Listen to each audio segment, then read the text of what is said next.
Dans cette situation, le P de production, si l'inflammasome NLRP3 ou les voies IL6, AMPK, donc tous des voies inflammatoires, freinent la l'enzyme STAR.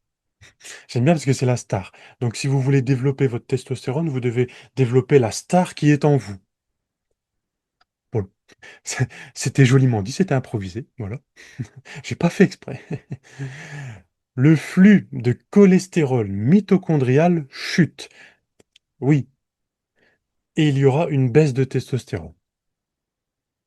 Pour soutenir cette production, la vitamine C, B5, zinc, il y a d'autres choses, je vais vous partager par la suite. Cholestérol alimentaire suffisant, d'accord? Donc on doit en manger aussi. Suffisant, je ne sais pas. Gestion du stress oxydant, N-acétylcystéine, quercétine. D'accord. Est-ce qu'on en a assez dans l'alimentation?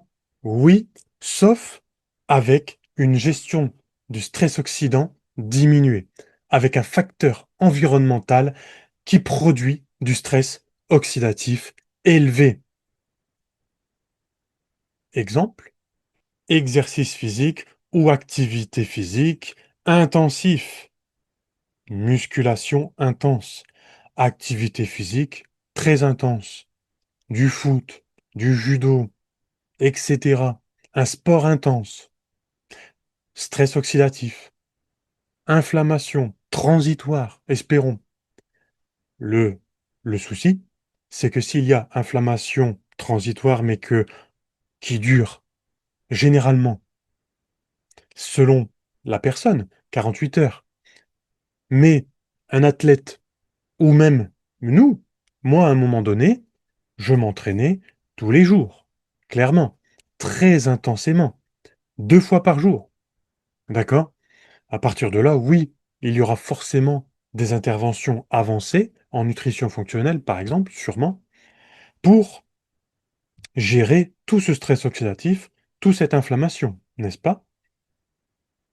Il y a même des interventions pour améliorer l'hygiène du sommeil, obligatoire. Parce que le soir, le stress oxydatif ou même le stress du cortisol, il est encore là. Parce que c'est trop intense. Courbature, système nerveux actif, d'accord? Système nerveux sympathique, très actif, noradrénaline. Donc tout ça, il faut revenir à un état d'équilibre. Pour revenir à cet état d'équilibre rapidement, vitamine C, B5, zinc, peut-être, attention, toujours sous contrôle, pourquoi pas de bilan sanguin, bilan du stress oxydatif. On a déjà fait une série de 5 vidéos sur le stress oxydatif et le bilan du stress oxydatif sur cette chaîne. Si vous voulez, allez voir. Le bilan du stress oxydatif qui sert à mesurer, qui sert vraiment à avoir un point de départ pour la production de testostérone.